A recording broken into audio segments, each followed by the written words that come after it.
Hello mga loves! So today is the day. Sunduin ako ng asawa ko. Papunta na kami sa mga loves. Ngayon ay alas 5 na ng umaga. Nasa work pa ako mga loves. Nag-work ako kagabi. Kagabi. Pumasok ako ng mas maaga, 5 p.m. So para umalis ako ng 5 in the morning. So sasabihin ko sa inyo mga loves kung ano mangyayari kasi malalaman nyo naman sa title mga loves. So let's go. Umalis na tayo. Dahil kailangan natin pumunta dun sa ospital.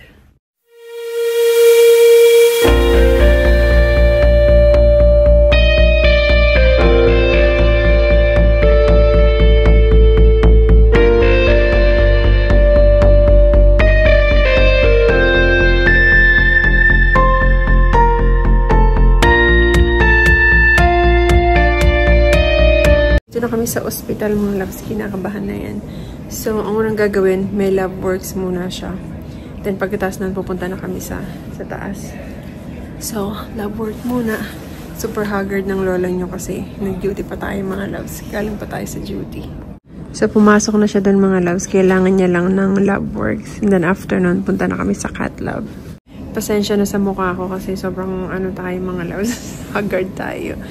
Walang Tingnan niyo naman ang mukha ko. Ayan.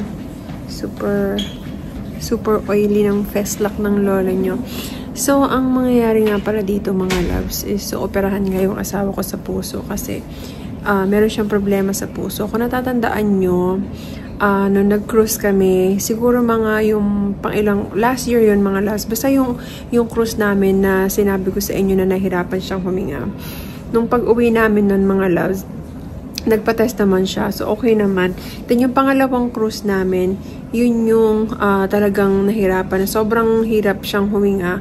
Lalo na kapag hindi siya makalakad ng matagal talaga mga loves nang hindi siya nahirapan huminga. Ngayon, sabi ko, pinilit ko talaga siya mga loves na something is going on, na meron talagang may mali. So, kailangan mo na magpa-check up. So, yun yung time ng mga loves na talagang pilit ko talaga siyang inaano sa ospital. Na, sige, pumunta ka na sa ospital para makapag-ano ka na. Para alam yung check up na general check up, ganyan-ganyan. Kasi, yun nga mga loves, as tatrabaho tayo sa medical fields, alam ko meron talagang mali. Kaya, sabi ko sa kanya, sige na, pumunta ka na ng ospital, ganyan-ganyan. So, anong nangyari mga loves, nagpunta na kami ng ospital. And then, duty pala ako nung time na yun, nung nagpunta siya ospital. Sinamahan siya ng kapatid niya. Ngayon na nangyari mga loves, nagpunta lang siya ng ER, tapos in-refer siya. Parang may ginawa sa kanilang EKG, sa kanyang EKG, ganon. Tapos yung ibang lab works, okay naman mga loves. Tapos, dun sa EKG, meron nakitang something. EKG, yun mga loves, yung tinitignan yung ng puso mo, yung rhythm ng puso mo. So, meron nakitang hindi normal dun. So, na-refer siya ngayon para magkaroon ng iba pang test. Para, alam yun, for further evaluation. So, na-refer siya to have, mga loves, yung to the echo sa puso. Sa puso yung mga loves, ultrasound ng puso. And then, after nun, meron pang isang yung stress test. So, hindi ko na i-elaborate. In short, mga loves, merong problema. Nakitaan siya ng problema sa puso. At ito yung pinag-awayan namin nung Valentine's Day. Di ba sinabi ko sa inyo, nag-away kami nung Valentine's Day. Ito yun mga loves, yung pinag-awayan namin kasi pinipilit ko na siya na magpa-schedule na for surgery pero ayaw niya. Kasi sinasabi ko sa kanya, gusto mo nang mamatay ka ng maaga. Iyak ako ng iyak mga loves na pinipilit ko talaga siya na magpa-surgery pero ayaw niya. Tapos pinaliwanag ko talaga yung point ko sa kanya. Nagpaliwanag sa kanya. Merong dumating mga loves kaya mamaya na ako nahiya ako magsalita. Mamaya ako napapaliwanag. So, lumipat ako mga loves kasi may tao doon. So, ayun na nga. Ano naman yung kinukwento ko mga loves? Yun yung pinag-awayan talaga namin nung araw ng mga puso, nung Valentine's Day. Na pinipilit ko siya na, sige na, magpa-schedule ka na alam mo yun, for surgery. Pero ayaw niya talaga mga loves. But anyway, dahil nga umiyak na talaga ako ng umiyak kasi pinaliwanag ko talaga sa kanya ng mabuti mga loves. Sabi ko, in medical standpoint, kung ako ang tatanungin mo is, sabi ko, gawin mo na yan talaga, is pa-schedule mo na as soon as possible. Kasi, hindi natin alam kung anong mangyayari sa kanya mga loves. Tas yun, the next day, parang ayaw niya pa rin. And then one day, inano niya lang niya sa akin na ganito sa day na to. Sinabi niya D-Day. Sabi ko, anong D-Day? Yun, pinaschedule na niya ang mga loves. At ito na nga yung araw na to. So, kinakabahan siya kasi ooperahan siya sa puso. Actually, mga loves, yung unang offer sa amin ng doktor, this is pang-ilang balik na namin. Pang-limang balik na namin ito, mga loves. Kasi gumawa ng, alam niyo, yung mga ultrasound. Tapos nag-cardiac catheterization pa. Basta hindi ko na elaborate sa inyo, mga loves. But anyway, kinakabahan siya ngayon. Kasi, alam niyo naman, operasyon kasi sa puso. Actually, yung unang, kagaya sinabi ko mga loves, yung unang sinabi sa amin ng doktor is kailangan niyang open heart surgery. Major surgery kasi yun mga loves. So, medyo malala siya talaga mga loves. So, buti na lang merong nasuggest na yung isang surgery which is less invasive siya. Which is merong ipapasok na catheter mga loves. Tapos, papalitan yung valve ng puso. Kada may dumadating na tao, nag-i-stop ako. So, papalitan yung valve ng kanyang puso, mga loves. Yun ang problema. Yung isang valve ng kanyang puso is masyado ng masikip. Kasi yung mga loves, ang puso natin may mga iba't ibang klaseng valve. So, yung isang valve ng puso niya is masyado ng masikip. Kaya kailangan natang palitan, mga loves. Kaya yun ang gagawin sa kanyang operasyon ngayon, which is thankful naman ako na less invasive yung gagawin. Pero syempre, kinakabahan pa rin siya mga loves. So hopefully, maging successful yung operation niya ngayon. Gagawin ko pala tong vlog na to mga loves with consent ng asawa ko. Tinanong ko siya kung pwede ba akong mag-vlog. Sabi niya, it's okay kung okay lang bang i-share ko sa inyo yung sitwasyon niya. Sabi niya, okay lang. So, hindi kasi ako basta-basta nagva-vlog mga loves nang walang consent ng asawa ko. Alam niyo yung mga pang-personal, mga ganito kasi dapat sa amin na lang to. Pero tinanong ko siya mga loves kung pwede and nag-okay naman siya kaya okay tayo. Kaya nagbo-vlog ako ngayon para ma-inform kayo mga loves kung ano yung nangyayari sa amin, kung ano yung nangyayari sa buhay namin.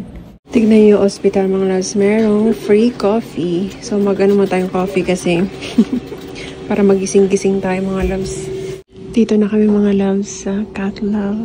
So hintayin na namin ng tawagin yung pangalan niya. Yan siya mga loves. Honey, wanna say something? Hello, Philippines. Wish you was here. I wish you were here in the hospital. You nervous? A little bit. A little bit. So, sabi sa inyo mga, hindi yung a little bit. Dito na kami sa room niya mga loves. So, magpapalit siya ng gown. Tapos ito, antiseptic mga loves. So, pupunasan muna natin siya nito. And then, take everything. Magsapatos, magmedyas. That's your socks, honey. So, bihisan ko muna kay asawa mga loves. My patient for today. Pasyente ko siya ngayon mga loves. Ayan ang aking pasyente. How would you rate my performance, sir? 12. 12. Hintay na namin ang schedule. Tignan nyo dito mga loves, may TV, may, syempre, para mag-charting, may monitor, yan, kompleto dito sa loob. May sink doon. Tapos ito yung bathroom sa gilid. So, kakalabas lang ng anesthesiologist mga loves, tapos ng mga nurse. So, ready na siya. Hinihintay na lang namin yung surgeon na pumunta dito. Hindi ko na kasi pwedeng i-film yun mga loves kasi bawal lang i-film yung mga ganong bagay. So, syempre, alam ko naman dahil nagtatrabaho ako sa ospital. So, hindi ko sila pwedeng i-film. Basta yun, lalo na siyang kinakabahan ngayon kasi syempre, is daytime, mga ganon. So, but anyway, bahala na mamaya mga loves pag ano na lang, matinding dasal na lang talaga mga loves ang kailangan. Honey, Hey. you doing okay? Yeah, so far. So far, getting more nervous? Well, according to Angela, they don't really say you're to be. It's only to sleep. But the sky, that's what they do. IV site. This one. Ayan, ready na mga loves. Hintayin namin ng doktor. You're gonna be okay. You're taking him now? Yes. Okay. We're ready to go. All right, honey. Good luck. You got this. I got this. Yeah. So, dito na ako sa waiting room mga loves kasi hindi na siya babalik doon sa room niya kanina after ng surgery kasi pupunta na siya. It's either sa tele room o kaya ICU. So, tatawagan daw nila ako kapag nag-start na yung procedure, pag napalitan na yung valve, at saka pag tapos na yung procedure. Lalabas si Doc dito, tapos kakausapin ako. So, normally mga loves ang ginagawa, lahat ng doctor, kakausapin, i-explain lahat. So, syempre, merong form na kailangan i-sign. Tapos, yung anesthesiologist, kinausap kami, and then after ng anes is pumunta na yung surgeon. Tapos ang dami mga pumunta mga loves kasi parang ine-explain talaga nila sa iyo na mabuti kung ano yung gagawin nila. So, ayan, maghihintay na lang tayo dito. Sana maging successful yung operation ng asawa ko mga loves. Punta muna tayo sa mga loves cafeteria kasi bibili ako ng makakain ko. Dahil sobra na yung kaba ko mga loves, di ko alam kung anong mararamdaman ko. O maiihi ba ako o matatai ako. Kaya dito muna ako sa cafeteria. Kain ko na lang siya mga loves. Kain tayo. Nagutom na rin ako eh. So, dito tayo sa cafeteria nila mga loves. Bili tayo na makakain dito. May mga sandwich dito. So, sausage, egg, and sandwich. Bili natin ito mga loves. Tapos bibilin ko to mga loves para sa asawa ko mamaya. Pagka after ng operation, pag pwede na siyang kumain. So, meron silang microwave dito mga loves. I-microwave natin to. Kasi malamig siya. Yan. 30 seconds siguro. Kompleto dito mga loves. May mga ganyan pa. Ito, kutsara, tinidor, napkin nandun. Yan, may dalawang microwave. Yan. Okay na siya agad mga loves. Yan. Mainit na. Kakatawag lang nila sa akin mga loves. Magsisimula na daw yung procedure. So, okay pa naman daw yung asawa ko mga loves. Kinakabahan lang talaga siya. Pero, okay naman daw siya ngayon. So, ayan. Ang ganda lang dito mga loves kasi ina-update talaga nila kayo. Like, alam mo yung hindi ka mag-worry na ano na nangyari sa asawa ko, ano na ginagawa nila. Yung ganun kasi, na-update talaga nila mga loves, which is very good. Nanguha din pala ako ng chips, ayan. Tapos, kailangan ko tong energy drink mga loves kasi wala pa akong tulog. Kailangan ko ng energy. Ayan, inuha ko ng tubig. Ito mamaya para sa asawa ko mga loves. Ayan. So, kumain muna tayo. Okay. Para ano naman. Wala yung ano natin. Nervyos.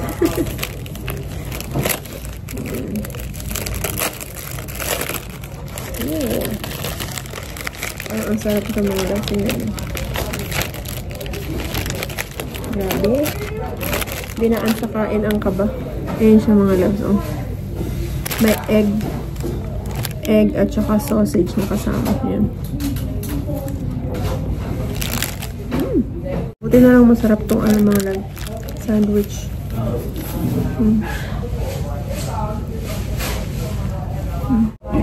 Monster. Hindi siya zero sugar. Okay lang yan. Bawi na lang ulit ako bukas mga lang. Kasi diet ako yun.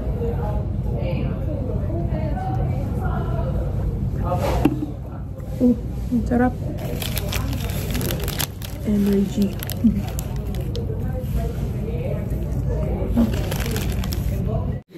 So mga loves, tumawag ulit sila sa akin.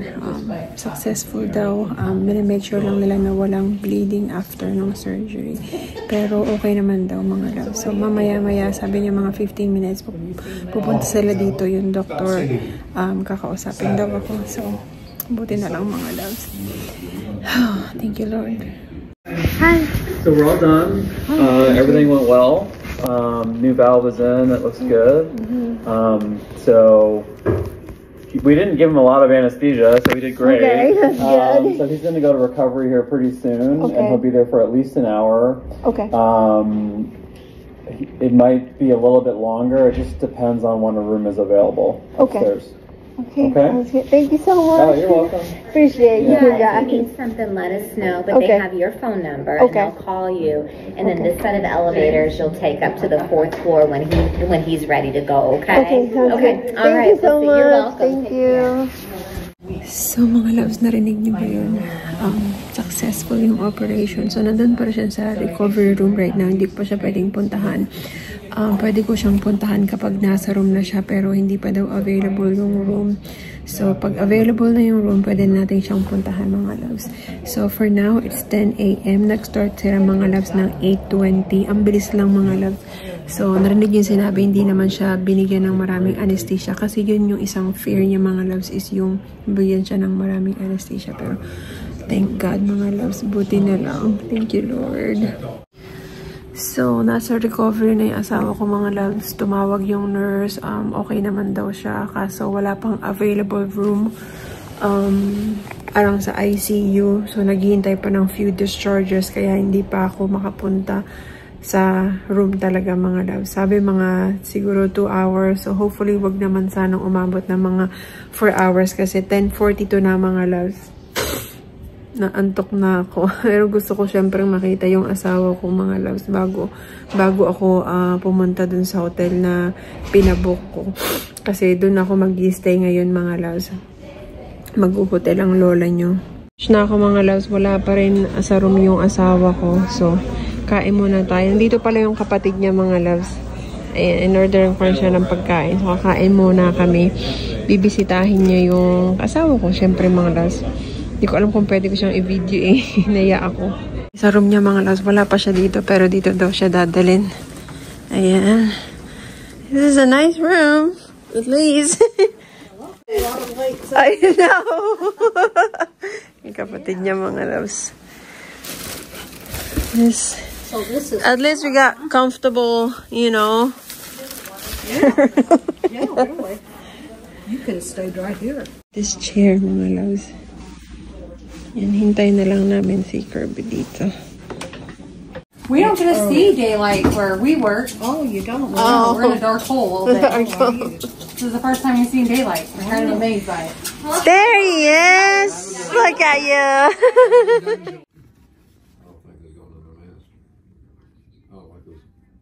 So mga loves, time check, 4:35 PM na. Dito ko sa, kararating ko lang dito sa Dury Inn mga loves. So, mag-check in na ako. Let's go. Grabe mga loves, sobrang lamig. Tapos sobrang hangin pa. Lamig. Check in na tayo. Let's go. Here. Oh my God mga loves, finally. Makakapagpahinga na rin ako. Grabe. 25 hours na akong gising mga loves. Pagod na pagod ako at antok na ako. So, hindi kasi pwedeng magstay dun sa, mga loves, sa, tawag dito, sa ospital kasi meron lang visitation hours. Kagaya, I'm not sure sa Pilipinas mga loves kasi 'di ba sa Pilipinas merong pinapayagan ng mga bantay. Dito mga loves hindi. Most of the time yung hours of visitation is from 8 AM to 8 PM mga ganun. So hindi tayo pwedeng magstay. Kaya ayun, nag-book na lang ako dito mga loves para dito ako magstay kasi 3 minutes away lang siya or 3 minutes away from here papunta dun sa ospital. So, bukas, hopefully, ma-discharge yung asawa ko, mga loves, at ma-pick up ko siya. Tapos, diretso uwi na kami, mga loves. So, it's been a long day. Sobrang pagod na ang lola nyo, but I am very thankful kasi naging successful yung operation ng asawa ko, mga loves. And hopefully, magtuloy-tuloy para mas maging maayos na yung kalagayan ng asawa ko. So, ayun lang, mga loves. I'll see you tomorrow.